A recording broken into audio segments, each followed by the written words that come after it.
quarter, it seemed like rebounding in particular was tough against Bama. You going up against a Texas A&M team that rebounds the ball really well. Just what's been the message the last couple of days, and how do you kind of fortify that going into this game? Yeah, we gave up 22 against Alabama, and they're really, really good, and you just put yourself that many extra possessions. So obviously it's an issue with us. But we've played some of the top 20 rebounding teams before. Arizona was in there, Michigan was in there, and we showed our guys when we're not minus 10 or whatever it is on the boards. You know, we've been in halves where we're up one. This is in the rebounding battle. So you're going to go up. A&M is literally the best in the country, and he coaches them up. Buzz coaches them up that they go so relentless, and they all go. It's not like you're just worried about three guys. They all go, and you got it. It's a relentlessness.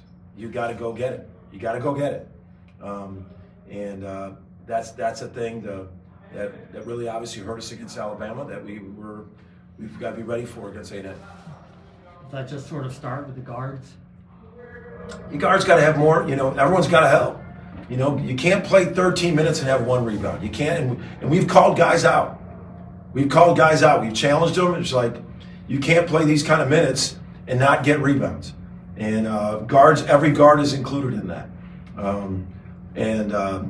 Moser's had a big thing, rebound down. That's for the guards mentality.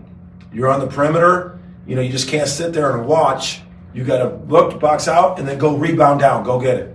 And that's what we've got to do. And it's every night in this league. We knew that. But we're literally playing the best in the country at it Wednesday. Porter, you've been a pretty good defensive team, but in this game, you give up the 9 dunks. You just... Is that what it was? Yeah. It felt like 19. Yeah, well, it might have been. Yeah. But you just never seem to, and even the second half, you're scoring, you give up 50. Yeah. What did you guys thought about when you got back? What did you adjust defensively? What are you going into the season? Long list. Starting in a film session first thing Monday morning. It wasn't for the NCAA rule. We had to give them Sunday off. But it wasn't character. We played out of character. Right. We've been tough. Our guys have been really, really resilient game in and game out. And we weren't. You're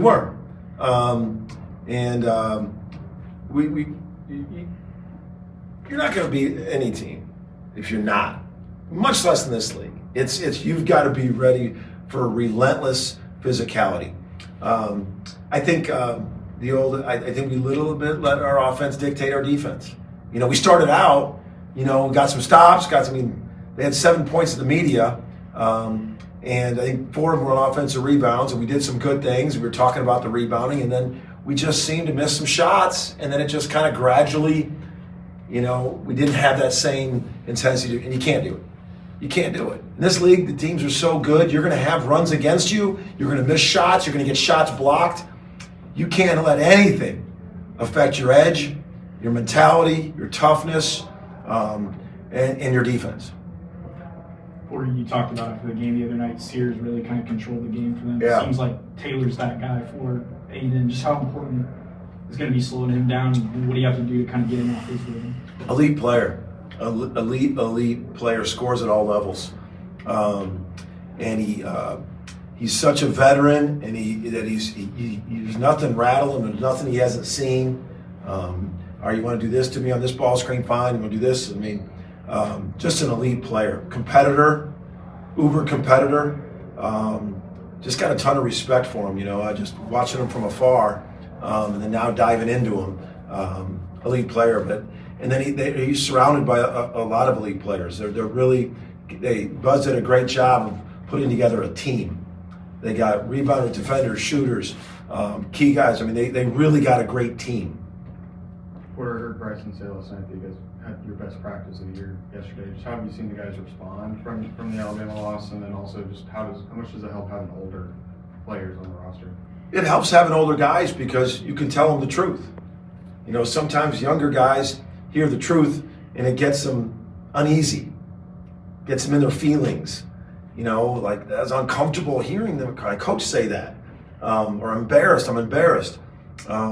Older guys, they had I mean, you couldn't. It was a combination of embarrassment and being pissed, and that's what older guys do. It's not personal. It's not anything. And then that was, that film session. There was a lot. You got the film doesn't lie. My God, I heard Moser say that all the time. But the film doesn't lie, and we were not to our standard. Hey, just take nothing away from Alabama. I mean, that first half of basketball could have been the best half of basketball I've seen any team play on any. And Nate said it. But still, it takes what it takes to win, and we didn't provide that. So yeah, older guys help you. Hopefully they bounce back. We always talk about that. And you got to have this more than ever in this league, because what's ahead of us is, man, you got to be able to bounce back. How you respond when it doesn't go your way. That's character. We all know that. We talked about it. It didn't go our way, so we've got to fight in that. And I like what I saw in practice. We got to do it again. We got to do it again and again and again. It's not. You can't just have one good practice, make yourself feel great about yourself, and then all of a sudden, no. I want to stay pissed off for a while. With Jeremiah being the youngest guy on that group, not a veteran, but how is he kind of responding? Because I know the other night you said that the shots not falling kind of got to him and impacted him in other ways. Yeah, he was very honest, and that's what you love, his youthful honesty, and that's what he learned. That's why I put my arm around him when he came out of the game. I said, what'd you learn? And he said that right away, because I let some of that bother me earlier. I'm like, man, it's going to happen all the time. You're a huge part of what we're doing, part of our success, and his growth is directly correlated to our growth. So he's got so much ability that he can help us in so many other ways. You just can't let it affect his defense and his mentality running the offense. Can you talk a little bit about Duke's leadership role and how important that is, and just what else he brings to the floor? Duke, yes, Duke is one of our toughest players, consistently, day in and day out. Duke's toughness. He's very strong guard. He's not afraid of contact, but he also is not afraid to hold people accountable. His voice was heard a lot in practice in the film session. I think that his toughness, mentally and physically, is huge for our leadership. Well, you talked about Taylor and the rebounding a little bit. Could you go deeper into what A&M? They really 10th in the country. You can talk about what they bring to the table. They, obviously the rebounding, but the toughness on defense. They scramble. They're gonna never quit every possession. They're gonna make you earn their baskets, and it makes it hard. Like they're elite defensively, and then they dominate the rebounding. They dominate one of those coaches' stats that we always say, like, you want to make more free throws than they attempt. So far in the entire year, they have that. They have made more free throws than their opponents have taken. It's because they're so aggressive. The aggressive team gets the whistle. They've earned that, and I think that's a stat that just sticks out to me too. Is they're not only getting extra possessions on the rebounding, then they're getting fouled a lot. So we know it's a huge challenge. We got a lot of respect for them, but they hang their hat on that toughness factor, that rebounding, the defense. They're gonna try to beat you that way for sure. Any more questions for Coach? Ever feel weird coaching against a team or a place where you've actually been at? Yeah, it's interesting. I look back on trying to see. I did that in Illinois when I was in Loyola at Illinois State. It was kind of, but I cut my teeth at Texas A&M. I went with my college coach Tony Barone. Got my start at Texas A&M. I was there 6 years in my 20s. Met my wife in College Station. So a lot of great memories about College Station. I've never played them in a 30-some year career. I've never played Texas A&M. So this is the first time we'll be playing at A&M, and I really haven't thought about it. I think Mike mentioned it to me the other day and made me think about it. I know I'll probably think about it when we play there, just because you spend 6 years of your life and you meet your wife there.